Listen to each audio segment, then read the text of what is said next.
Season's greetings. We're the 212th men. My name's Rob Taylor. His name is George Bott Bottomley. This is our last podcast of 2023. A very riveting year for cricket. We've had Ashes, we've had World Cups, we've had continued hundreds, we've had all sorts, haven't we? We've had a continuing cycle of this game moving on that we all love and we all spectate.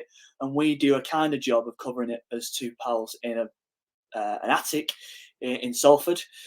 Good evening, Bott. Season's greetings. Good evening. Is your tree up? Yes, it is. Is it the one? Did you have the same thing you had last year? The kind of like multicoloured effects? Yeah. Like something David Bowie decorated? Yeah, it's come under fire this year. It's not as colourful as it was last year, the lights. It's come under fire. It's caught fire. It's come under fire. Right. It is definitely a hazard. Have you even heard about this real tree flammable thing? No. Someone's been pushing that on me that you need to be extra careful with the pines because it's an extremely flammable tree. I do remember once at a bonfire throwing a conifer, like a few friends throwing a conifer on it, and it goes up quickly. So right. Yeah. So conifer and Christmas trees are in your yeah. Take care when throwing onto a bonfire list, aren't they? Yeah. Cricket. 2023. I mean, what did we have in 2022? If you can remember that far back, was it the birth of Bazball? Yes, it was. New Zealand at home. Yeah. It was the birth of Bazball. Was that? We had a test match against India as well, didn't we? Yeah. And we had South Africa. And we were good at ODIs back then, I think. Perhaps. Yes, I don't think we played many, but we were certainly better than we are now. Yeah. At ODIs. Let's do a nice little review because I thought what we want to structure on this podcast. We want to talk about England's year as a whole, going from the start of the year to where we are now. A little bit of look towards the India series. I think that's if you're an England fan and you focused on all things England, that's been the latest news this week. And I guess a little look to what you've got in store next year. 2023, but I think the year that could have been. Yeah, potentially. Yeah, I think definitely not one of the highlights of the last decade. Yeah, you look at the mission statement. I think that what would England wanted to achieve, and I think we'd all be kidding ourselves if we didn't expect this year to be a return of the urn. The year that sort of the Bazball regime swallows up a kind of familiar-looking Australia lineup. Yeah. But this year has probably taught us that familiarity has been the key to sort of winning in the big moments. Yeah, you've got to be the better side, haven't you? You can't just do it with gusto and bluster. I suppose it's a year of two halves, really. There was great excitement running up to the Ashes. The Ashes was a probably points contest, the draw, maybe slightly in Australia's favour. Yeah. In the round, Australia probably came out as the better team. Yeah, I love the Ashes. I thought it was just like two big heavyweights going at each other. Yeah. Every punching. It was one of the better. I mean, there was Headingley's in 2019 was a highlight, but it was a much better series. It was one of the better series we've had for a long time, wasn't it? It was constantly veered back to 2005, and I think it was actually, when I look back on it, very different to 2005 because I feel on this occasion the teams were probably more evenly matched. Yeah. Than like more of a David and Goliath kind of scenario you got in 2005. I felt this was a proper. Every game, every session was on a knife edge, wasn't it? Almost. You know, I think there was the dominance at Old Trafford, which the rain scuppered, and that's the only probably, downside you can take when assessing the series. But certainly, one of the best Test series I can remember. And again, just a flag bearer for Test cricket in times of real concern for that format and other formats. Speaking of other formats and the sort of forecasting the lifespan of that, we had some early white ball tours of South Africa and Bangladesh. And I don't know, for the first time in a while, this was to me. Do you know irrelevant? Do you know when you say like what was like Bloody Mary? You say it 3 times and then she appears, something like that. Yeah. I kind of feel as a society, as a cricket community, we've almost talked ourselves into the extinction of ODI cricket. Yeah. To the point where, for instance, the bilateral series that's going on now on the 12th of December, are we on? Yeah. The West Indies stuff. We're on another subscribed channel, TNT Sports, which we didn't know existed a year ago. And we kind of it's bowing into insignificance, its irrelevance, its lack of context is making it a little bit unappealing. I even had people at this World Cup thinking, well, to be honest, ODIs aren't really that interesting anymore. Yeah. And I kind of got the feel at the start of the year, that's where our minds were at. We were a little bit like, great, we can watch us, turn up to Cape Town, look at the nice views from Table Mountain and Pal and these nice places. But that's where it ends. It's more a bit of a warm up, this kind of thing. Yeah. Did you get that feel as well? We started the year with a second string 50 overside. Yeah. We ended the year with a second string 50 overside, and we probably had a first string 50 overside for 7 weeks, however long the World Cup was. I'd be amazed if this were a record of the most players used in a calendar year. We do get through them, but I think that ultimately shows that you kind of get what you put in. If you play second teams throughout every other 50 over game other than a World Cup, you probably won't do very well in the World Cup.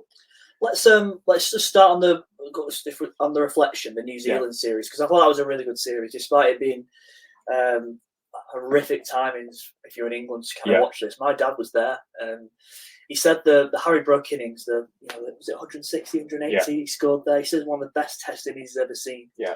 The whole of England were asleep during that, so I kind of probably get swept under the rug in terms of highlights of this year.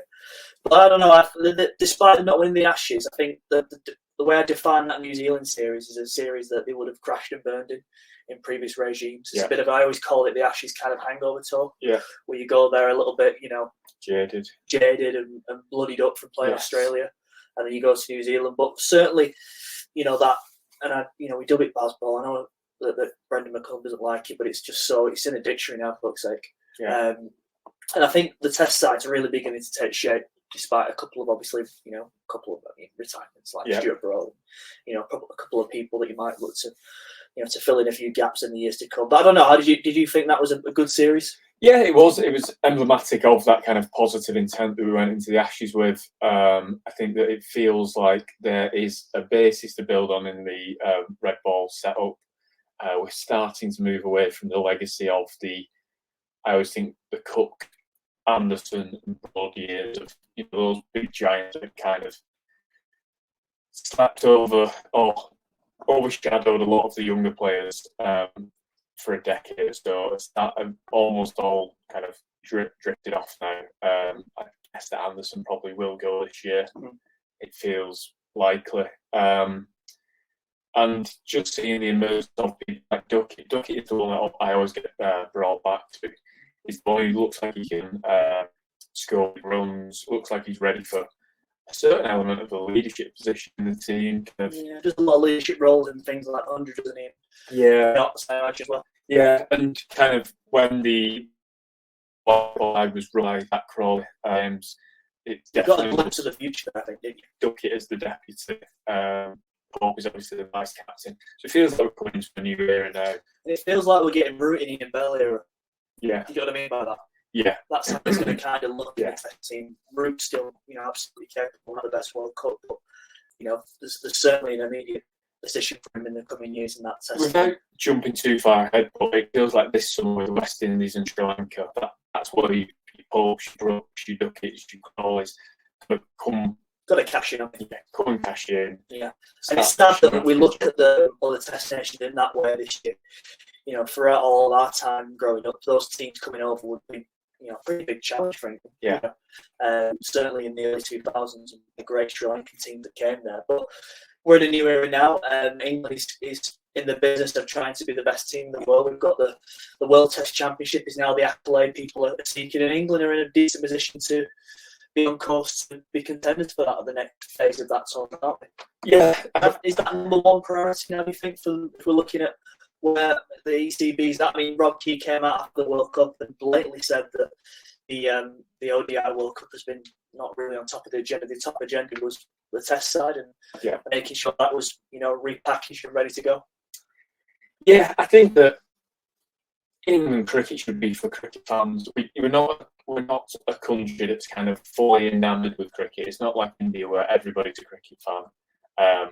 It is probably the secondary sport, football, in the country, and therefore cultural pull. Yes.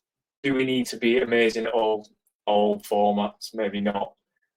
Can you be amazing at all formats with the resources that we've got? We've only got a small population compared to, competitors like one of the biggest budgets, though. Yeah, one of the biggest budgets. But I do think England do seem to struggle to match it up on all three formats. it seems to be an inherent problem. Yeah, Isn't it is. It's not. I don't think it's necessarily a facilities thing, or it's more of a DNA kind of focus point. We just seem to be very like magpies, don't we? We see something shiny, we flap over it, and when we just carry on with that, then or it's like a plate spinning kind of scenario, isn't it?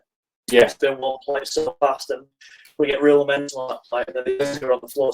So my plate would be Test cricket. I'd like to see us focus on Test cricket. I'd like to see us win an Ashes series. Yeah, overseas in Australia. It'd be brilliant to get to a World Test Championship final, and for the other finalists to be Australia.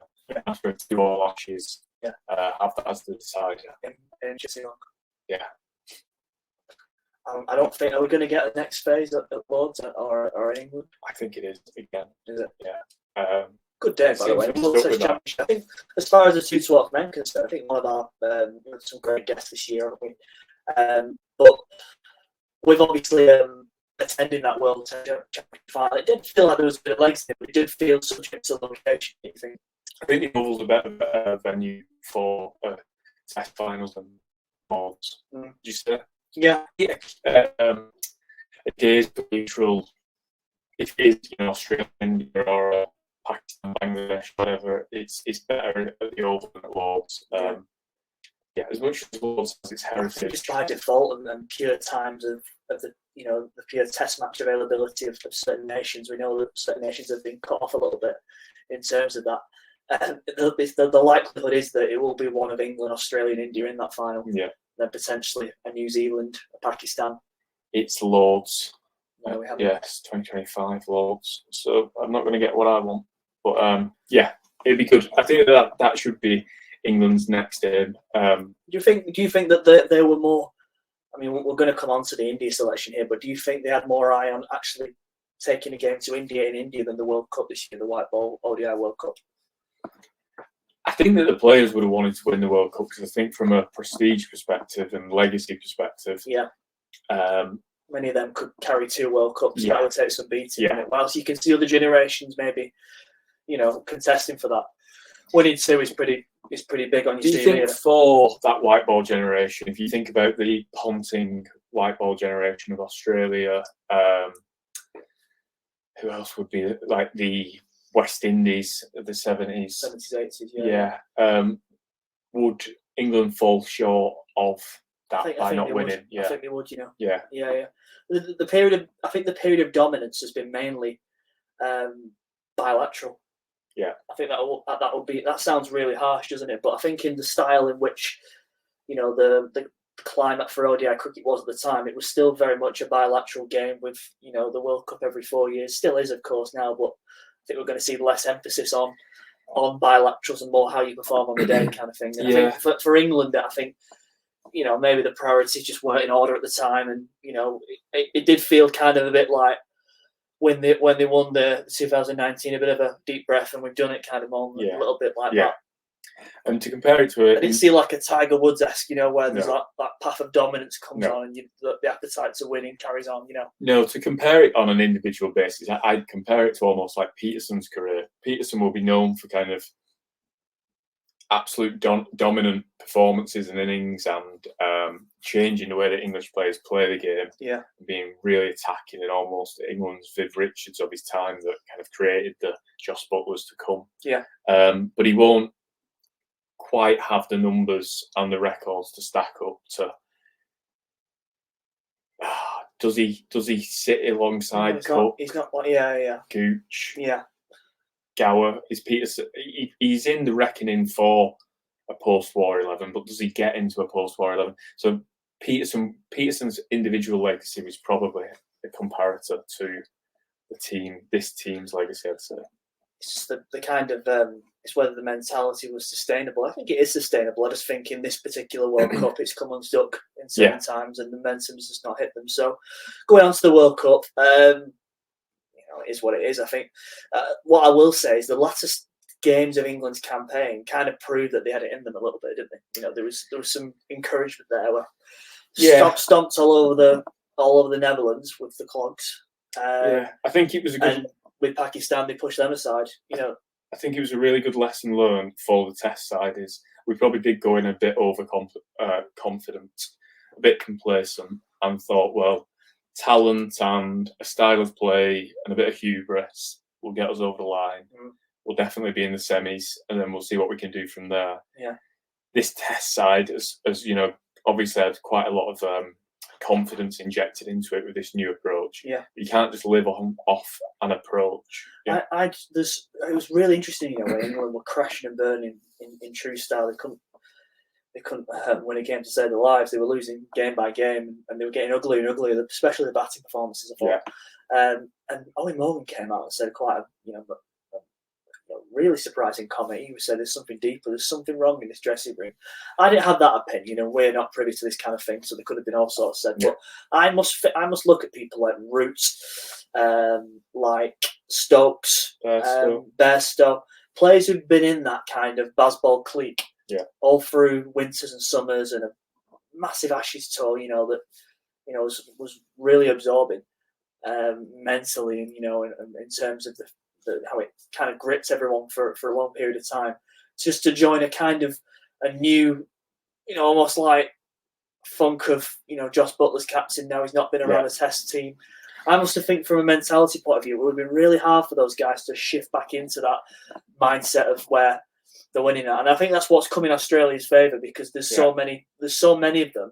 It's the same coach, it's the same philosophy, it's the same captain. Yeah. So it's easier to sort of,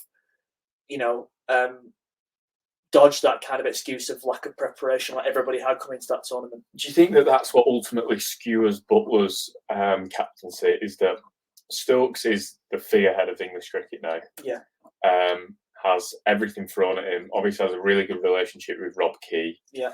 And we just said we want Test cricket to be the pinnacle, so we're comfortable from with our that. consumer lens point of view. It's just, I think we made our piece that we enjoy Test cricket the most, haven't we? But is as a kind of professional cricketer at the elite level, Butler can't be happy with being a captain that has one arm tied behind his back for every. Does this push him more and more into the franchise circuit almost? It just becomes an exhausting job. Yeah, that you're never going to win at. Like you're saying, you anticipate more captains being cross format in years to come. I do. I think that we will always flick between having a captaincy across all of them and then ultimately going back to multi-format captains. You see, it's pretty exhausting job. Barbara Azam's captain, hasn't he? Yeah, and I could imagine Butler saying he's going to be expected to turn it around, win the T20 World Cup this year coming up in 24. He may well do as well. But it'll be expected, and if he doesn't, then it'll be tarnishing his legacy further. I'd imagine if he doesn't win that World Cup, you could see him walking away just thinking, I haven't got it in me. Like, I'd rather just do the franchise circuit because he's getting it all. Just play as a player. I just think it's almost the inverse of when Root was captain and Morgan was like the charismatic figurehead, and Root didn't quite have the. You said something to me. You say you can tell in Butler's eyes when he's gone. You can, though, can't you? Yeah. You can see. He had the Ashes tall wicketkeeper eyes. Yeah. It's just like it's a distant glaze, isn't it? 1,000 yards stare. He does. Yeah, he needs to work on his poker face. Yeah. So I think we're all made the conclusion. We don't want to go too much into it because we kind of covered it on previous pods that we did, but we're going to give we're giving the axe to Matthew Mott. We're letting him take it to pieces, and it's like, I guess, are you happy just for him to see what he wants to do, build his own side? When you say give Mott the axe to rebuild the side? Yeah. There's a few things that need sorting out there. Sam Curran's form's really concerning. Yeah. Player of the tournament in the T20 ODI World Cup England won. Yeah. What is it about him? That's probably, if I've got Matthew Mott's where's he go from here, I think that's pretty high up on the list, isn't it, Sam Curran? The one thing that's been really alarming for me, dubbed, probably one of England's most, promising players, young players. Yeah. Where I'm at now is when I watch the white ball side, it's not the batting that particularly concerns me, because I think there's talented batters in there that can get it right. Yeah. It's the bowling feels very pre-2015. It feels like English red ball seamers running up with a white ball, not quite having the plans, not quite having the skills, and just being a shade off it. Do you know, in those eras where we had Jade Dern back in Abigail, and A lucky dip kind of thing. Yeah. Michael Yardy would be your spinner, your second spinner, and it's all a bit botched together. Yeah. And I'm unsure about our bowling at the moment. I think injuries are a massive part of that. Yeah. If you think about the team that went out to the West Indies, or even the team that competed in the World Cup, if you had Topley fit for every ODI, you've got a strong left arm seamer who can bowl throughout the middle phase, back end. He's had a bit of rotten luck in World Cups, hasn't he? He has. Archer's obviously a massive miss. Probably without Archer in 2019, we don't win the World Cup, really. He was the injection that kind of brought that star quality. And Rashid is starting to wane in power, and we're going to have to put a lot of onus on Rehan to take over that mantle. So you like the look of, don't you? Yes. No, I've been really impressed with his bowling in the West Indies. You wouldn't think he was 19, put it that way. Yeah, I think they've got to kind of look at it as almost like a football squad where they're going to have they're going to have to pick a raft of bowlers and stick with them over a period of time. Whether that's 6, if you're talking about pacemen, it's 6 of them. Yeah. And it's a rotational purpose.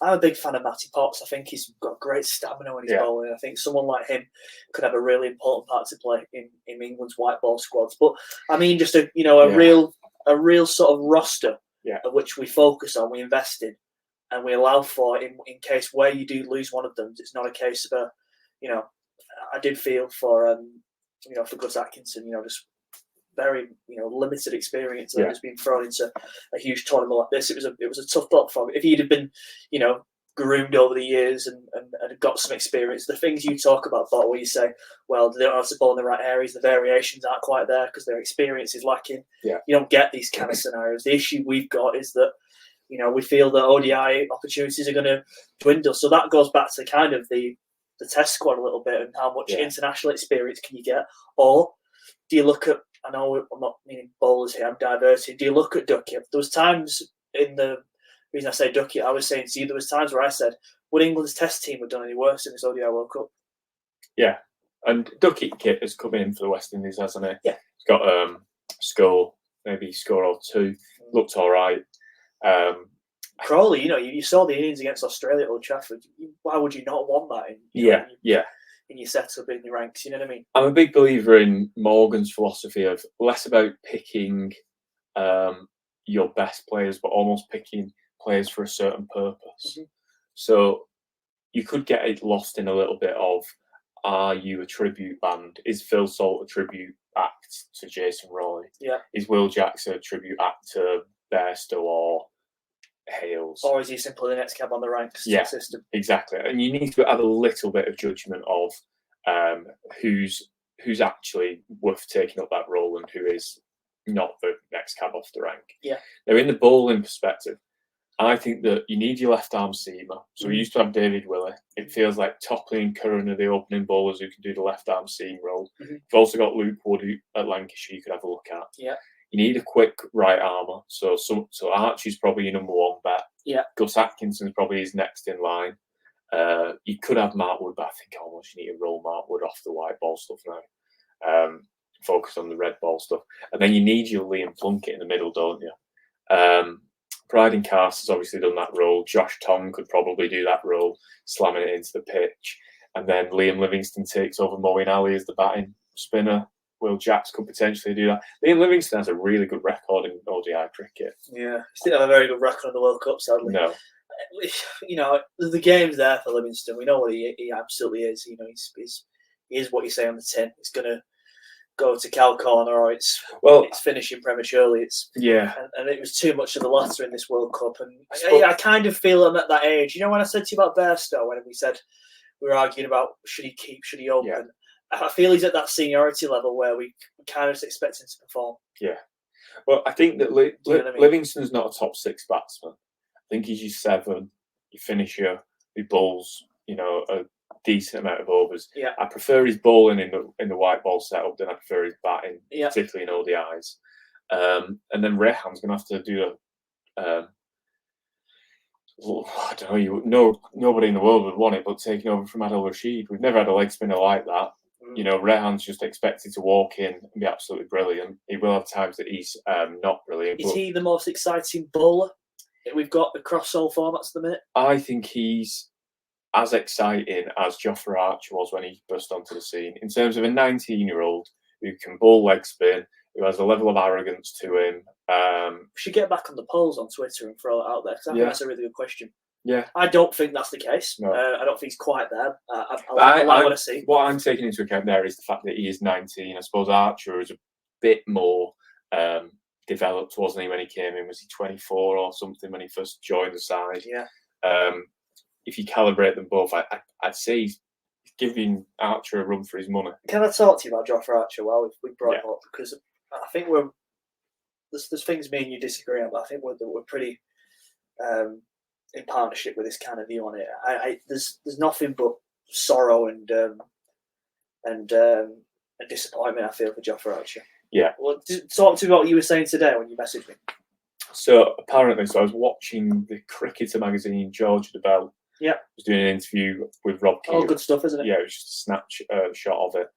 And Key's just talking about Archer, saying, elbow injuries are very difficult injuries to overcome. It's much more beneficial for everybody, Archer, the fans, England cricket, that if we take a couple more months rehabilitating him for a couple more years added on to the end of his career, that's much better than rushing him back. It's the suit and tie excuse, isn't it? Not excuse, but sort of explanation, which is right. Yeah, and to be honest though, the logic behind that is true, isn't it? Is why rush back and finish your career early when you could just give it a couple more months and have a more prosperous career? Yeah. And we've seen with Archer over the last couple of years that every time we try and rush him back, it doesn't work. So we're going to have to take a more patient approach. However, George DeBell had the ace up his sleeve from a journalistic point of view to catch Rob Key off guard. And it turns out that Archer had played for his local West Indies side. I cannot for the life of me remember the name right now. It's a Barbadian team. Yes. Yeah. And it was a 3-day game and he started the match for them. Yeah. Archer has been in the nets with England in the Caribbean, I think. Worth saying that. And the ECB weren't aware that he was, or if the ECB were aware, Rob Key certainly didn't look aware and looked less than impressed, I'd say, for his reaction. How do you feel about this? I have a lot of sympathy for Archer. I think I don't know how a player at that age, at the peak of his powers, destined to be one of the great all-format bowlers for England, how you wouldn't be depressed as anything if you were in those circumstances, really. It's how many games has he played since 2019? That was a glory year of taking England to the World Cup final and winning it on a super over, and then the Ashes and brilliant spells against Smith. It's tough. It's going to be tough for him to come back, and it's not the way you want to see anyone's career go, really. Yeah, I must admit, I can see from a director level point of view why it would frustrate you, but I'm kind of pleased he's playing cricket. Yeah, he's still got enjoyment for the game. You can soon, if you're closeted and you're going for all this rehab, you won't be surprised if sometimes you get to the stage and you quickly lose interest in the sport. Yeah. So there's so long you could be a cheerleader, isn't there? Yeah. On the sides and put the odd tweet out when England do well, or come on lads, get a wicket, before you probably grow to detest the game because you're so restricted. You'd want to say it's kind of encouraging that he's actually wanting to pick up a ball and run in, and if he's bowling anywhere where the pace that we know he can bowl, I won't like to be playing that amateur team, but and I think you're looking at it from a West Indies cricket point of view as well. If an international star is rocking up, it's good for the region. Surely we're in the business of actually, wanting cricket in the Caribbean to flourish still. Yeah, and he could be on the beach. Could be he has been at some point. Yeah, but he doesn't have to be there. Like you say, he's showing his love for the game. He's a professional, elite Stanley cricketer. He could think he's above it all. He could be being, I don't know, it might be a sign that he's getting a bit frustrated with management. I know that Key said that he wanted to be entered into the IPL auction and the ECB held back on that. Maybe this is a bit of a reaction to that. Yeah. Tough to manage a player like that. But it is, playing, And all sympathies, really. Yeah. India, should we move on? Yeah, so I've taken the liberty of finding the squad for you. So Do you want to sort of read it out, or? So we've got Stokes as captain, Yeah. if fit, is a big question mark at the moment. Well, I saw, if you're not on Instagram, well, you are an Instagram person, aren't you? You're more Instagram than Twitter, or X, should we say. Yeah. He seemed to be in and out of that knee operation and pretty pleased with it, so hopefully that's a... I think he's just playing as a batsman in India, is the plan, but, better a batsman than not there at all. Just his presence, isn't it, alone? Yes. So then Ahmed, Anderson, Atkinson, Bairstow, Atkinson getting into the squad, Yeah, Shoaib Bashir is probably the surprise pick. Somerset, 6 first-class games. Apparently really impressed in the UAE. Yeah. Harry Brook, Zach Crawley, Duckett, Folkes, Tom Hartley of Lancashire, Jack Leach, Ollie Pope, Ollie Robinson, Joe Root and Mark Wood. So I suppose the big things to shout out there is going for 4 spinners, Hartley, Leach, Ahmed and Bashir. Spin was a real kind of box of frogs, wasn't it, on who they were going to pick? Because my pal Callum Parkinson was touted on Twitter. Yeah. Dawson is the one that's the not controversial. Cal's go on this occasion, but no Dawson. And then they've gone for pace, really. When you look at Wood, Robinson, Anderson, Atkinson. With Atkinson, I'm not. His World Cup performance didn't offend me, but I'm guessing is he just in purely on pace. What I'm going to say to that, Bott, we know Wood's the quickest bowler in the world, arguably, but after that, is Atkinson the quickest we've got? If you excluded Archie from the conversation, Atkinson probably is the Jamie Overton? Yeah, Jamie Overton, maybe. He's a bit of Luke Wood? I wouldn't put Luke Wood up there. Ollie Stone, is he still playing cricket? Yeah, but again, Atkinson seems to be the one who can bowl quickest and isn't kind of perpetually injured. And I suppose he's kind of had the India sort of trial run for the World Cup. So I don't think Atkinson is as quick as everyone thought he was last summer. Did you just get 100? A few decent pitches on the 100, or I think, a few skinny ones? Yeah, that speed gun might have been telling a few porkies. Talk to me about the spinners then. So Hartley is it seems that we've gone for our best imitation of Axar Patel. Auxiliary spinners, are they called? So big, tall left armour, firing it in. You can imagine him trying to imitate what Axar does. Well, from memory, last time, Root looked our most threatening spinner, didn't he? Yeah. And I remember Root picks up 6 wickets and then didn't we get bowled out for like 40 in half an hour? Exactly that. So apparently that's where the selections come from. Right. We're aiming to try and get more than 40. A type of spinner is that, your English Will Jacks, kind of rolling it over. They're not very successful on these pitches. You're going to drive it into the pitch, try and skid it off. So they've gone for Hartley in that sense. Shoaib Bashir apparently is a taller spinner. So is it fair to say we know less about this chap? Yes. So he's an off spinner. Yep. Like I say, first class record, 6 matches. Yeah. Nothing much to shout about. I suppose he is from Somerset. So Somerset, spin friendly conditions, aren't they? Yeah. Do produce spinners. It's like the honeypot for anyone who wants to be a spinner in England, isn't it? Yeah, I don't know how you probably end up with Rehan being the second spinner to Leach, and then Root being your third spinner, I'd say. Yeah, and all these spinners can bat a bit, can't they? Rehan can. Tom Hartley lesser. So yeah, they're not. None of them have the batting kit prowess. That's what I think I would have liked to have seen in India. I would like to have seen us bat. Yeah, quite deep, like they typically do. I think that's where we should have gone with Dawson. Dawson can obviously bat 6 for Hampshire. Yeah, averaged 20 with the ball last year in county championship. There's got to be some kind of central contract thing there. Apparently, they didn't ask him. I think Dawson had obviously thrown out that he might say no because franchise cricket is. And that's a bad look profitable. To turn down a test call, you think? Yeah, from a PR perspective. And again, we'll say it is, won't we? Obviously, is more of an English spinner. So maybe. Why is that a really negative connotation? It feels like one. Well, we just don't have any spinners who do particularly well in India, do we? You take Graham Swan out of the Rashid, wouldn't you? In the poll? Yeah, you take Monty Panasar. Yeah. This team will lose 5-0. No, they will. Won't they? No, but look at it. So what? How are you bouncing? Give me your 11 from that squad. Who's opening? Duckett and Crawley. Duckett and Crawley. Yeah. You're going to keep that there. Who's keeping? Because that's going to be. See, you know, I'm a massive Folkes fan. I think it's insane if Folkes doesn't keep, but he won't keep. No, I agree that in India, Folkes has to keep. This is where I switch on my Bairstow Folkes. Yeah, this is where you get the handbrake. This is full on you two. This is where I can't make Connor. Yeah, Folkes is with Thai food. Folkes is as important as a good spinner in India. You will get your wickets. So we've got Folkes in there. Folkes at 6. And the batting as well. I think Folkes do relatively okay. Yeah, Folkes has scored a couple of centuries in the subcontinent. By the way, if we're 3-0 down and we bring Moeen Ali into this Test series, I'm never watching cricket again. I don't think that's good. So that's just like a continuous sort of mental cycle that we seem to go through, isn't it? So you've got Root at 4. Yeah. You're having Brook at 5. Yes.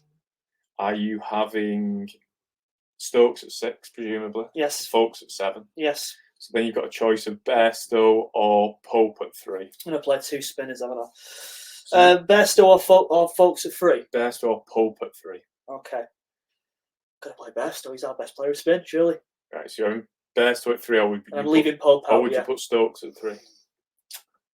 I'd actually put Stokes at 3, I think. Bairstow at 6. Yeah, I can live with that. I'm already onto my bowlers, you see, so that's why I'm spinners. Is Leach fit? Yeah, Leach is fit. So I think Leach, from experience point of view, and then it's probably, it's between the new lad Bashir, Rehan. I've got to play Rehan. Yeah, so I'd have Rehan at 8. And Rehan can bat as well, can't he? Yeah, very well. You've got Leach at 9, say, and then you didn't mention Ahmed when I said these can all bat. Yeah. Wasn't he primarily a batsman for Leicestershire last year? Yeah, he was. Yeah, I'm unsold on his batting so far. He looks like, I don't know, he swings from the hip a little bit too much for me. Oh, but we might be in that scenario where that's what we need. All right, and then you need 2 seamers out of Atkinson, Anderson, Wood, and Robinson. I think Jimmy can do a job in Test 1. I agree. He can hold in it. Hold it. He could play like a bit of a spinner's role, like I've always said. And then how many spots have we got? Like 2 or 1? We've got 1 left. Wood, then obviously, isn't it? See how he gets on. But the problem is, Wood won't play 5 Test matches. No, but you've got to start with your best team, haven't you? Or you could just do bursts of spells, can't you? So you give him 3 over spells, and then you let the spin do the majority of the work. Yeah. Well, I don't think this time we'll have that kind of naivety over like where I think Silver was trying to guess the pitches a little bit. I think there's a game plan from England. They're going to be aggressive, and with that, they just want to take wickets, don't they? That's McCullum's biggest theory. So I don't think we're going to be, like we said with Jimmy there, holding end down. I don't think that's going to be the mindset. I think they'll very much expect him to take wickets as well, even if he doesn't. Do you know what I would do if I was India? By the way, I don't think this is a terrible squad. I know you're coming off the ODI hangover a little bit, and you're a bit downbeat on things. Yeah, I know. It's not a terrible squad. It's probably, I would have Dawson in there over Bashir. But then otherwise, I wouldn't make any other changes to that squad. Yeah. I just don't think that anybody can beat India in India when they do what they do with the pitches. Yeah. However, if I was India, looking at that squad, when you've got Tom Hartley averages 40 with the ball in first-class cricket. Yeah. Bashir's played 6 first-class games. Yeah. Leach falls over and Rehan's not played many first-class games, really. Yeah.